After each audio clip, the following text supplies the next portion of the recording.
토마스 칼라일의 영웅 숭배론. 토마스 칼라일이 설파한 영웅은 종래의 영웅과는 전혀 다른 관점에서 본 영웅이다. 영웅을 종래의 외형적인 업적에서 평가하는 것이 아니고 오히려 내재적인 정신세계에서 평가하는 것으로, 그가 말한 영웅은 정신세계에서 탁월한 인물을 의미하고 있다. 그리고 이런 탁월한 정신력은 일반인에게도 있으며, 다만 일반인은 영웅의 영향력으로 감화를 받는 존재임을 말하고 있다. 칼라일이 정의한 영웅적인 기질은 일부 특수한 사람에게만 존재하는 것이 아니고 모든 사람이 소유한 것인데, 다만 영웅적인 행동을 하는 사람은 그 영웅적인 성품인 진실, 성실성, 통찰력이 보통 사람보다 강한 사람이라고 말한다. 그리고 이런 사람들은 이런 진실을 더욱 명확히 인식하고 일반인에게 나타낼 수 있는 능력이 있으므로 인하여 일반인이 자신에게 잠재되어 있지만 불분명하게 인식하던 영웅적인 성품을 명료하게 깨닫도록 하는 사람이라고 말한다. 영웅이란 사물의 내적인 세계, 즉 진실하고 신성하고 영원한 것 속에 사는 사람이다. 그는 말이나 행동을 통해 자기 자신을 세상에 구현하고 자신이 살고 있는 그 세계를 세상에 널리 선포한다. 깊고 크고 참된 성실이 위대한 사람들의 으뜸가는 특징이다. 영웅은 사물의 외관을 투시하고 사물 자체를 본다고 하는 특징을 가지고 있다. 위대한 영웅은 항상 자기 위에 있는 것에 복종과 존경을 드린다. 작고 저열한 사람만이 그렇게 하지 못한다. 미덕, 남자다움, 영웅 기질이란 훌륭한 말솜씨로 알뜰하게 정돈되는 것이 아니다. 용기와 그 일을 행하는 능력이다. 모든 사람이 진실하고 선한 곳에서만 진실로 더 선한 인물이 제대로 숭배를 받는다. 영웅만 있으면 되는 것이 아니고 영웅에게 적합한 세상이 있어야 한다. 자기보다 더 고상한 사람에 대한 찬탄보다 더 고귀한 감정은 사람의 가슴 속에는 없다. 모든 참다운 사람은 진실로 자기보다 훌륭한 인물에게 존경심을 가짐으로써 스스로 더 고상하게 되는 것을 느낀다. 거짓된 사람은 거짓된 외관, 사이비 진실, 이익 따위만을 본다. 진실을 보려면 진실한 사람이어야 한다. 성실한 사람만이 성실을 알아볼 수 있다. 성실치 못한 믿지 못할 세상은 원래가 사기꾼의 소유물이다. 그런 세상은 불행, 혼란, 허위만 있다. 투표함을 가지고 우리가 하는 일은 오직 우리 사기꾼의 형상을 바꿀 뿐 그것의 본질은 항상 그대로다. 거짓에 마음을 넘겨준 사람은 진실과 허위를 보아도 분별을 못하게 된다. 토마스 칼라일의 영웅 숭배론에서 여러 군데의 산재에서 기록되어 있는 위에 이 말은 그의 비범한 직관적인 통찰력에서 배어나온 독창적인 지혜가 번득이는 명구이다. 종래의 동서양에 널리 알려졌던 영웅과는 세상적인 큰 위협을 달성한 외형적인 인물을 영웅이라 하는 피상적인 영웅관에서 머물러 있었다. 그러나 인간 내면의 정신적인 위대성을 근본으로 평가하는 칼라일의 영웅관은 그만의 독창적인 영웅관으로서 영웅이나 위인의 개념을 내면으로 심화시켰다. 이로 인하여 육신에 지배될 수 없는 정신적 존재가 인간의 본질임을 자각하게 하고 사물의 외형에 현혹되지 아니하고 사물의 본질을 추구하게 하도록 권고하고 있다. 그의 영웅론은 이러한 본질을 줄기차게 추구한 것이고 그가 영웅으로 바라본 인간은 외형적인 영웅이 아니고 내면적이고 정신적인 위대함을 지닌 사람이었다. 그래서 그는 단테나 셰익스피어 같은 문학의 거봉이나 루터나 녹스나 크로멜 같은 정신과 사상의 거두나 실천자를 영웅이라 하였다. 내재적인 정신세계에서 보는 그의 영웅과는 예수 그리스도를 최고의 영웅의 모델로 삼고 있다. 그가 보는 영웅과는 성경에서 나타난 예수 그리스도에 대하여 그가 인식한 모습을 모델로 하여 그 기준으로 영웅을 평가하고 있다.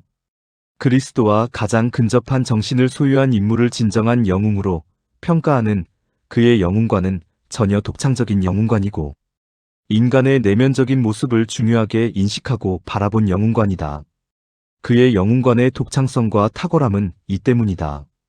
외형적으로 큰 위협을 달성한 나폴레옹보다 영국을 신정국가로서 신기원을 이루려던 크로멜을 더욱 높이 평가한 그의 영웅관은 영웅에 대한 평가를 그리스도를 기준으로 하였기 때문이다.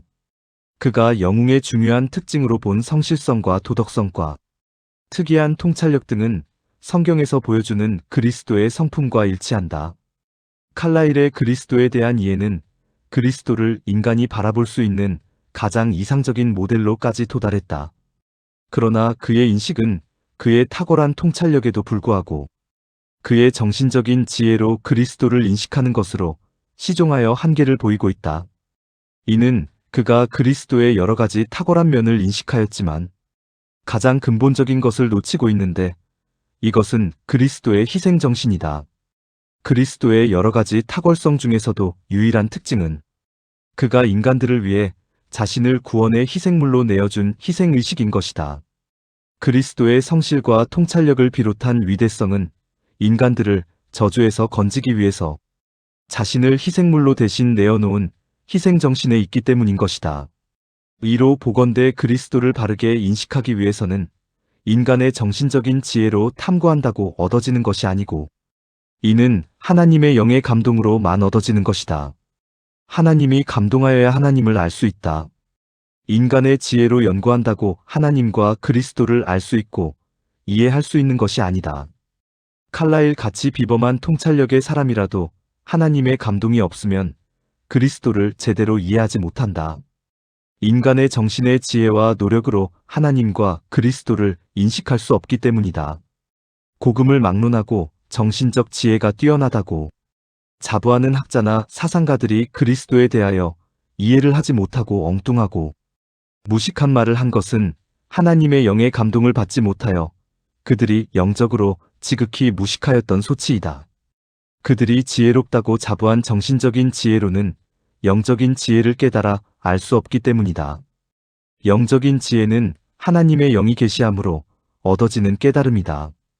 인간이 노력하고 연구한다고 얻어지는 것이 아니다. 그들은 정신적인 지혜가 탁월하다고 하여 인류의 스승이나 지도자가 된 듯이 착각하는데 영적인 지혜가 없는 사람은 절대로 인류의 스승이 될 수 없다. 이는 하나님을 모르는 인간의 사상이나 이념이 인간 세계를 얼마나 참혹하게 파괴하였는지 공산주의 사상의 시종을 보면 알 수 있다. 반면에 세상적으로 무식한 사람이라도 하나님의 감동을 받아서 영적인 지혜를 깨달은 사람은 그리스도를 바르게 인식하는 길에 들어선 사람이다. 하나님의 신비이고 비밀인 그리스도를 온전히 알 수 있기는 어렵겠지만 최소한도 그가 자신의 구원자이고 자신을 저주와 죄악의 구덩이에서 건져내어 살려준 구주임을 하나님께서 감동하여 알게 하여 주시기 때문이다. 그리고 진정한 기독인이라면 누구나 이런 영적인 깨달음은 다들 지니고 있다. 이 점에서 칼라일은 그리스도를 인간의 이상으로 바라보고는 있으나 인간의 구원자로 바라보는 영적인 지혜에는 이르지 못한 것으로 보인다. 이는 그의 비범한 정신적인 통찰력이 하나님의 감동을 가로막는 장애물로 작용한 것인지도 모른다. 자신의 가슴에 무엇인가 가득 차 있으면 다른 것이 들어올 자리가 없게 된다. 인간의 지식이, 인간의 사상이, 인간의 교만이, 인간의 허영심이 가득 차 있으면 하나님이 들어올 자리가 없어지게 될는지도 모른다. 오히려 영화 스파이더맨 2에서는 칼라일이 놓친 영웅의 특성 중의 하나인 자기 희생에 대해서 강조하고 있다. 큰 능력을 지닌 사람은 사회에 대한 책임의식도 커야 한다. 가장 원하는 걸 포기해야 할지라도 흔들리지 않아야 할 때가 있지. 꿈을 포기해야 할지라도 말이야. 라는 대사처럼 영웅의 근본적인 특성은 그리스도가 보여준 것처럼 타인을 위한 자기 희생이라는 위대성에 있다는 것을 말해주고 있다.